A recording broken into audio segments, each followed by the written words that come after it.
इस्लामपुर जिला पुलिस इस्लामपुर थाने इलाके में नकली लॉटरी टिकटों का धंधा का पर्दाफाश करने जा रही है।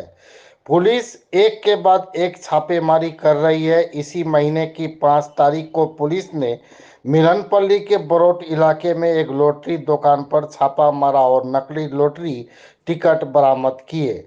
इसके अलावा लॉटरी विक्रेताओं ने कहा कि इस्लामपुर शहर में कई नकली लॉटरी का कारोबार चल रहा है और हमारी असली लॉटरी टिकट नहीं बिक रही है, क्योंकि लोग गलती से नकली लॉटरी खरीद रहे हैं। और लेकिन हम प्रशासन से अनुरोध करते हैं कि जो लोग नकली लॉटरी बेच रहे हैं उन्हें पकड़ा जाए और गिरफ्तार किया जाए। इसके अलावा इस्लामपुर के व्यवसायी संगठन की ओर से भी कहा गया कि इस्लामपुर शहर में अभी भी कई फर्जी लॉटरी बेची जा रही है। प्रशासन से वैसे नकली लॉटरी टिकट बेचने वाले को गिरफ्तार कर सजा देने की मांग की गई है। इस्लामपुर के डीएसपी डीएनटी सुंदर श्याम ने कहा कि हमने पहले ही एक ऑपरेशन चलाया है और हमारे पास कुछ जानकारी है। हम इस बीच पहले उन्हें गिरफ्तार करेंगे। पुलिस निगरानी कर रही है। ইসলামপুর থানাতে কিছু পিটিশন জমা পড়েছিল। সেই পিটিশনের ভিত্তিতে পুলিশ গিয়ে অভিযান চালায়।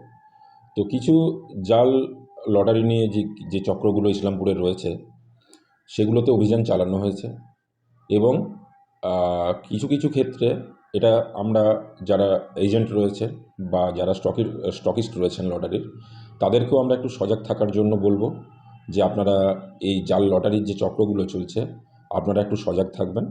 আর আমরা এর বিরুদ্ধে অভিযান চালাচ্ছি, ভবিষ্যতেও এর বিরুদ্ধে অভিযান জারি থাকবে। বার্তা থাকবে পুলিশের তরফ থেকে একটাই বার্তা থাকবে যে ইসলামপুর থানা এবং ইসলামপুর পুলিশ জেলা এই সমস্ত যে অসাধু চক্রগুলো চলছে এদেরকে নির্মূল করতে বদ্ধপরিকর।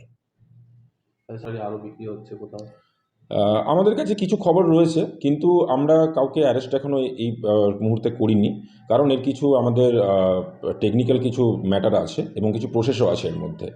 তো সেটা আমাদের জয়েন্টলি সেগুলো প্রসেস করতে হয়।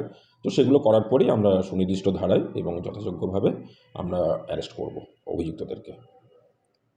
আমরা তো এর মধ্যে দেখলাম বিগত একদিন আগেই ইসলামপুর থানার আধিকারিকরা কোনো এক জায়গা থেকে কোনো এক দোকান থেকে ভুয়ো লটারি প্রচুর সিজ করেছে। তার মানে ভুয়ো লটারি আছে। এমনিতে তো লটারিতে মানুষ সর্বশান্ত হয়ে যাচ্ছে, তার উপরে যদি ভুয়ো লটারি থাকে তাহলে তো সর্বশান্ত হওয়ার আর কোনো দিক থাকছে না। এই ভুয়ো লটারির উপরে প্রশাসনিক খুব ভালোভাবে তদন্ত হওয়া যে উচিত। পুলিশ প্রশাসন থেকে অন্যান্য যারা ইনফরমেশন ডিপার্টমেন্টের লোক আছে, যাদের দায়িত্বে এটা পড়ে, তা সমস্ত আধিকারিকদের কাছে আমার আবেদন থাকবে আমাদের ব্যবসায়ী সংগঠনের ফেডারেশন অফ ইসলামপুর ট্রেডার্স অর্গানাইজেশনের পক্ষ থেকে তারা যেন এই বিষয়টাকে খুব ভালো করে তদন্ত করে দেখেন এবং এই ভুয়ো লটারির নিষ্পত্তি হোক। আর নিশ্চয়ই থাকতে পারে, যেহেতু একটা ধরা পড়েছে সেই জন্য আরও থাকতে পারে। এটা কোনো অস্বাভাবিক কিছু নয়, যদি থেকে থাকে সেটাকে অবশ্যই ধরা উচিত। এত রমরমা হয়ে গেছে যার জন্য আমাদের ডিআরটিপির সেল কিছুটা হলো ঘাটতি ইনফেক্ট দেখা দিয়েছে। সেই জন্য কোম্পানিকে আমরা অনেকবার জানিয়েছি এর জন্য স্টেপ নেওয়ার জন্য।